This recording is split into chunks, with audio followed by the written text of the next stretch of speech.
大家好，欢迎来到吃货研究者，我是陈辉。本期给大家奉的是精酿啤酒不对，是自酿精酿啤酒的开箱环节啊，开瓶环节啊。这是我的人生第一次精酿啤酒的第一瓶啊，咱们来试一试啊。经过上次的讨论之后呢，我们还是得出了一个非常圆满的结果啊，它终于能喝了。先废话多说两句，它是经过了6天的发酵和5天的2次灌装的又再次的发酵啊。也许这个时间有点短，但是我实在是憋不住了啊。看这个皮儿我还是比较 low 的啊，这个买了个油皮儿啊。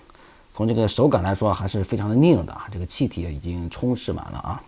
我在冰箱放了1天啊，研究生一般都说放2到3天啊，我都没放那么长时间，所以咱们今天来尝试一下啊，还是非常高兴的一件事的啊。好了，倒一下。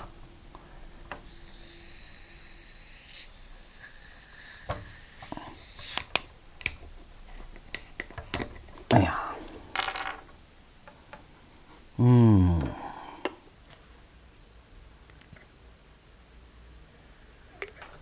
好像第一次好像不是那么完美啊，这个泡沫感不是非常的足啊。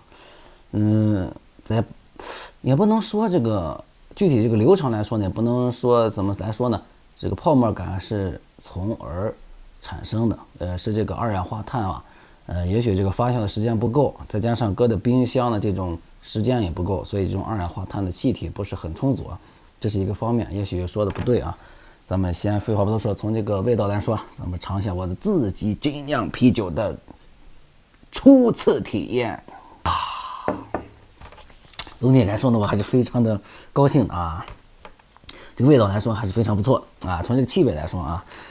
还是非常的令我满意的啊。这是一瓶跨年酒了啊，我从这个24号开始做，今天就是1月6号。啊，这是马上6号啊，6号的凌晨0点05分啊，已经实在憋不住来尝一下这个精酿啤酒，我自己酿的啊。从这个气味来说，就有咖啡的香气啊，有焦糊的口感啊，这种焦糊的香气和咖啡香气，因为我放入了这种咖啡麦芽和这种非常的特种麦芽，这种焦糊麦芽，是深色巧克力、淡色巧克力和这种黑色焦香麦芽啊，还有这种楚苦黑麦芽。就是楚苦黑麦芽的特点，我感觉它就是这种提升了这种颜色的黑度，并没有这种苦度的提升啊。还要放到这个太妃糖麦芽，具体闹不清啥意思啊。咱们来，今天非常高兴的一天啊，来尝一下我的首次精酿啤酒的成果如何啊？初入口中，这个浓度还是有的啊，比这个普通的这种世涛来说呢，这种浓度是有提升的。对这个牛奶的香气呢是稍微有些淡啊，因为怎么说呢，也许咱们这个环境上有些问题啊。好，我记得我乳糖加了250克，口感来说不是那么非常浓烈，因为头一次的这种浸泡呢，也许这个麦汁它的这个麦汁呀，这个糖化过程中不是很充分啊，因为我就可能有的时候是升到72度了，所以呢，从这个麦汁的发酵程度来说和这个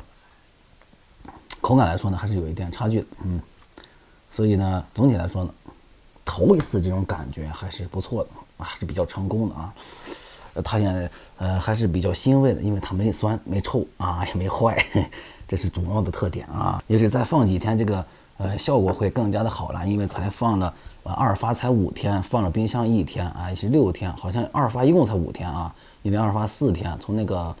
我从1号开始灌装啊，今天是6号5天啊，6天啊，不是今天还不能算，是5天的时间。好了，大家也许废话也许听得太多了，咱们尝一下吧啊。哎，我觉得这个口感上还好，还行。初的口感呢，就是这种世涛的感觉，不是那么非常的苦涩啊，这种甘甜度呢也适中，就就是好比这个，如果是拿一个品种来比较的话，就是比较的就是算是比较的中肯的一个味道了啊，就是比如说这个迷失海花生牛奶酱啊，就是这个少了一些风味，但是口感来说就是有了一些非常的厚重的感觉啊，有这种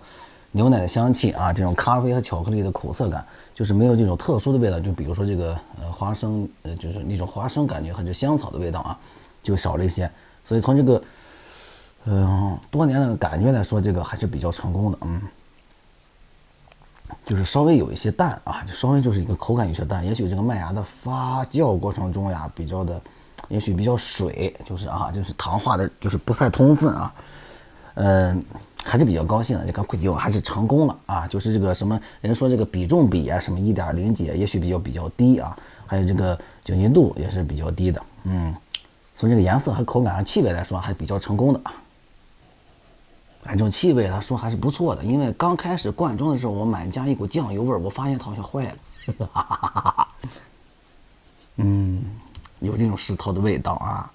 所以呢，对于这种精酿啤酒的爱好者，再加这个自酿精酿啤酒还是非常容易，还非常有成功，还非常有喜悦感的这种